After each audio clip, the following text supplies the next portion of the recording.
You know that feeling when you see something beautiful and broken, and instead of walking away, you think, well, that's how I felt when I first laid eyes on the Lamborghini Aventador sitting in a dusty garage, barely recognizable.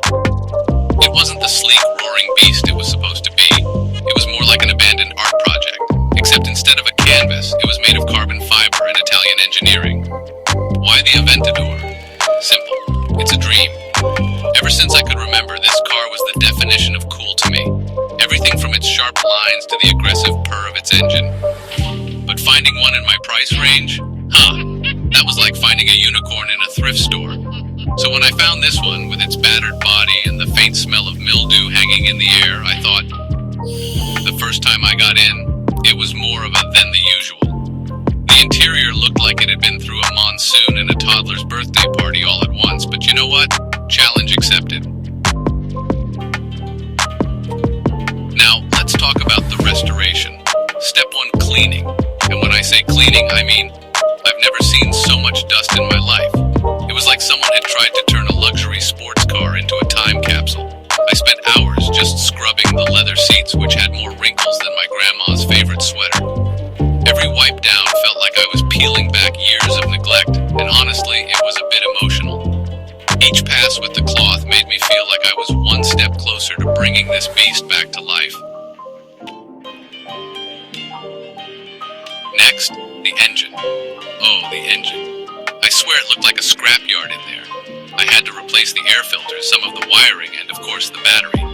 When I finally plugged it in and turned the key for the first time, the sound was so faint, I thought I was hearing things.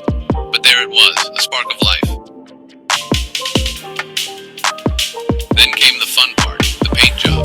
I had to pick the right color, a decision as serious as picking a name for your firstborn.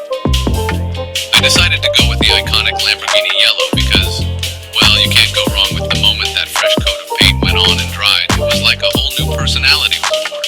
The car looked like it was ready to roll out of a showroom, except it still had no tires. And then, the moment. Oh man, the moment. After weeks of elbow grease, sweat, and the occasional curse word, it was finally time to start it up for the first real test. I sat in the driver's seat, heart pounding like a teenager on a first date. I turned the key and... nothing. Wait, no, just kidding, I was for nothing, but then, it to life. It wasn't just an engine starting. It was like the entire car took a deep breath and said, I'm back. You know that feeling when a band you've loved forever plays your favorite song live? Yeah, that's what it felt like. I finally had my Aventador. Not just as an idea, but as a machine I'd brought back to life piece by piece. The restoration journey. The first test drive was everything. I mean, this car glides. Every corner I took felt like the world was just bending to my will. The engine, it purrs like a lion with a megaphone. The leather seats, cushy enough to make you feel like you're being hugged by a cloud. And that roar when I hit the gas, I might have gotten a little emotional, okay? As I cruised down the road, I realized it wasn't just the car that had been transformed. I learned something too. Patience, persistence, and a whole lot of love went into this process. Sure, there were moments when I wanted to quit and buy a bicycle instead, but seeing this thing roar down the road, it was worth every second of frustration.